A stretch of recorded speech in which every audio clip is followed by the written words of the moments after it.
Assalamualaikum warahmatullahi wabarakatuh. Saya Awalia Fitri, mahasiswa pendidikan guru sekolah dasar dari Fakultas Keguruan dan Ilmu Pendidikan Universitas Islam Riau.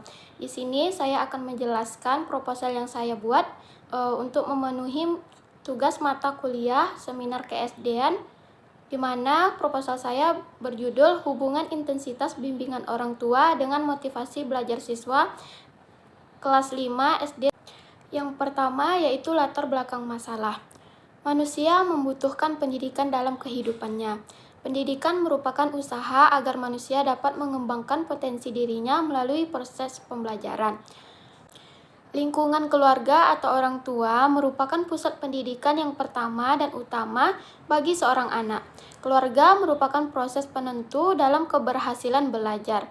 Ki Hajar Dewantara menyatakan bahwa keluarga merupakan pusat pendidikan yang pertama dan yang terpenting karena sejak timbulnya adab kemanusiaan sampai kini, keluarga selalu mempengaruhi pertumbuhan budi pekerti setiap manusianya. Orang tua dikatakan sebagai pendidik utama karena orang tualah yang pertama mendidik anak-anaknya sejak lahir. Dan dikatakan sebagai pendidik utama karena pendidikan yang diberikan orang tua merupakan dasar dan sangat menentukan perkembangan bagi anak untuk selanjutnya. Orang tua merupakan salah satu faktor yang mempengaruhi motivasi anak dalam belajar. Pengawasan dan arahan dari orang tua akan berpengaruh terhadap motivasi anak dan mengikuti kegiatan belajar baik di rumah maupun di sekolah. Motivasi belajar pada siswa di sekolah antaranya siswa yang satu dengan yang lain berbeda. Salah satu yang dapat mempengaruhi motivasi belajar siswa adalah ketika ada siswa mengalami kesulitan dalam belajarnya. Yang selanjutnya yaitu identifikasi masalah. Ada beberapa identifikasi masalah. Yang pertama, kurangnya pemahaman orang tua terhadap perkembangan anak. Yang kedua, kurangnya pemahaman orang tua terhadap pendidikan di sekolah. Yang ketiga, orang tua kurang memahami tentang cara membimbing anak. Yang keempat, kurangnya bimbingan orang tua dengan motivasi kegiatan belajar anak di rumah maupun di sekolah. Yang selanjutnya yaitu pembatasan masalah. Berdasarkan masalah yang dikemukakan di atas tadi, maka penulis membatasi masalah yang akan ditelitinya, yaitu hubungan intensitas bimbingan orang tua dengan motivasi belajar siswa kelas 5 SD Negeri 177 Pekanbaru. Selanjutnya yaitu rumusan masalah. Berdasarkan latar belakang dan identifikasi masalah tadi, maka rumusan masalah dalam penelitian ini adalah apakah terdapat hubungan intensitas bimbingan orang tua dengan motivasi belajar siswa kelas 5 SD Negeri 177 Pekanbaru. Selanjutnya yaitu penelitian yang relevan. Nah, di sini ada Ismiati 2012 tentang skripsi hubungan bimbingan orang tua dengan motivasi belajar siswa kelas 5 SD Negeri Traten 1, Kecamatan Candimulyo, Kabupaten Malang, tahun ajaran 2011-2012. Selanjutnya yaitu tujuan penelitian. Penelitian ini bertujuan untuk mengetahui hubungan intensitas bimbingan orang tua dengan motivasi belajar siswa kelas 5 SD Negeri 177 Pekanbaru. Nah, yang selanjutnya manfaat penelitian. Adapun manfaat penelitian ini yang pertama, memberikan informasi tentang hubungan bimbingan orang tua dengan motivasi belajar siswa. Yang kedua, bagi orang tua sebagai bahan masukan akan bertanggung jawab dalam memberikan bimbingan yang baik terhadap anaknya. Dan bagi sekolah, bagi guru dan kepala sekolah, yaitu sebagai bahan masukan yang berguna untuk kepentingan bimbingan orang tua dan anak didiknya. Pembahasan yang selanjutnya yaitu kajian teori. Yang pertama, orang tua. Orang tua adalah figur dalam proses pembentukan kepribadian anak sehingga diharapkan akan memberi arah, memantau, mengawasi, dan membimbing perkembangan anaknya ke arah yang lebih baik.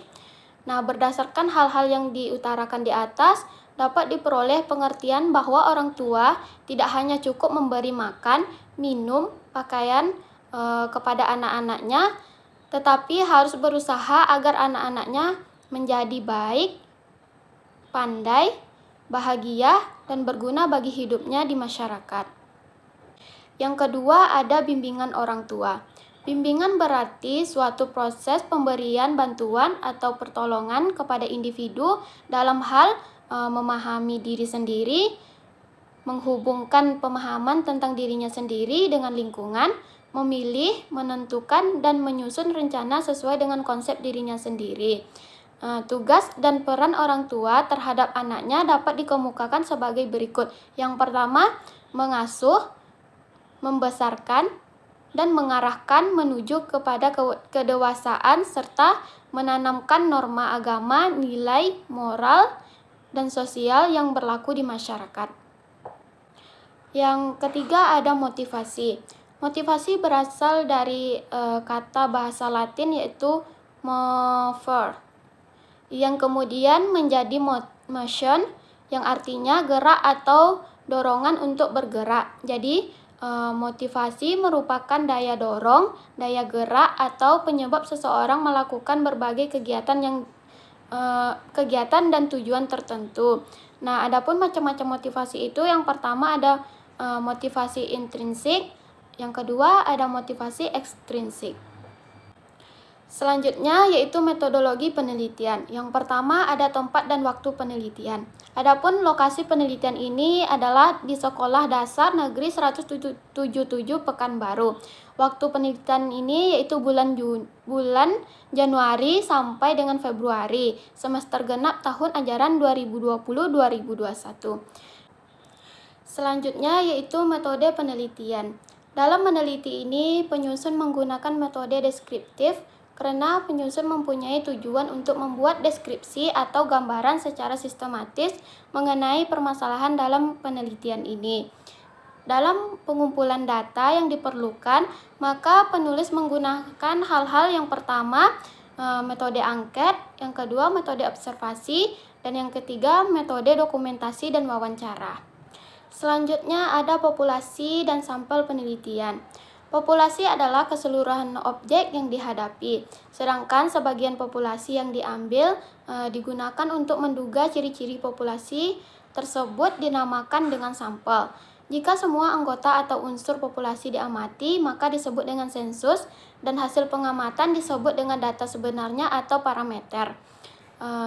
Jika hanya sebagian saja dari unsur populasi diamati, maka disebut dengan penarikan sampel, dan hasil pengamatan disebut dengan data dugaan. Populasi yang peneliti tentukan adalah seluruh siswa kelas 5 yang berjumlah 33 dengan penelitian populasi, bukan penelitian sampel, karena jumlahnya kurang dari 100 orang. Sampel dalam penelitian ini adalah seluruh populasi. Yang selanjutnya yaitu instrumen penelitian. Yang pertama ada angket. Angket yaitu jumlah pertanyaan yang tertulis yang digunakan untuk memperoleh informasi dari responden dalam arti laporan tentang pribadinya atau hal-hal yang ia ketahui. Yang kedua yaitu interview. Interview yang sering digunakan atau disebut juga dengan wawancara adalah sebuah dialog yang dilakukan oleh pewawancara untuk memperoleh informasi dari terwawancara. Selanjutnya ada analisis data. Untuk menganalisis data, penulis menggunakan teknik analisis deskriptif, yakni data yang dikumpulkan mula-mula disusun, dijelaskan, dan kemudian dianalisis dengan teknik prosentase untuk mengatur frekuensi gejala yang muncul. Selanjutnya, pada analisis lanjut, penulis menggunakan teknik statistik untuk mencari ada tidaknya pengaruh keterpaduan bimbingan orang tua terhadap motivasi belajar anak. Untuk mengukur adanya korelasi tersebut, penulis gunakan teknik statistik korelasi person. Untuk mengukur besarnya hubungan antara bimbingan orang tua terhadap motivasi belajar anak, telah ditemukan rumus oleh para ahli statistik, yaitu product moment correlation. Yang selanjutnya yaitu ada bab 3 penutup. Yang pertama kesimpulan. Lingkungan keluarga atau orang tua merupakan pusat pendidikan yang pertama dan utama bagi seorang anak. Keluarga merupakan proses penentu dalam keberhasilan belajar anak. Ki Hajar Dewantara menyatakan bahwa keluarga merupakan pusat pendidikan yang pertama dan terpenting karena sejak timbulnya adab kemanusiaan sampai kini, keluarga selalu mempengaruhi pertumbuhan budi pekerti tiap-tiap manusianya. Nah, di sini terdapat hubungan intensitas bimbingan orang tua dengan motivasi belajar siswa kelas 5 SD Negeri 177 Pekanbaru. Dan yang terakhir ada saran. Yang pertama, bagi siswa. Siswa hendaknya dapat terus belajar dengan giat agar memperoleh prestasi yang memuaskan. Yang kedua, bagi orang tua. Orang tua hendaknya dapat terus dan lebih meningkatkan perhatiannya terhadap kegiatan belajar anaknya, baik dalam segi pemberian bimbingan, pemberian nasihat, pemberian dorongan, dan pemberian pengawasan maupun perlengkapan fasilitas belajar anaknya. Sekian penjelasan proposal yang saya buat. Apabila ada kesalahan, saya mohon maaf. Wassalamualaikum warahmatullahi wabarakatuh.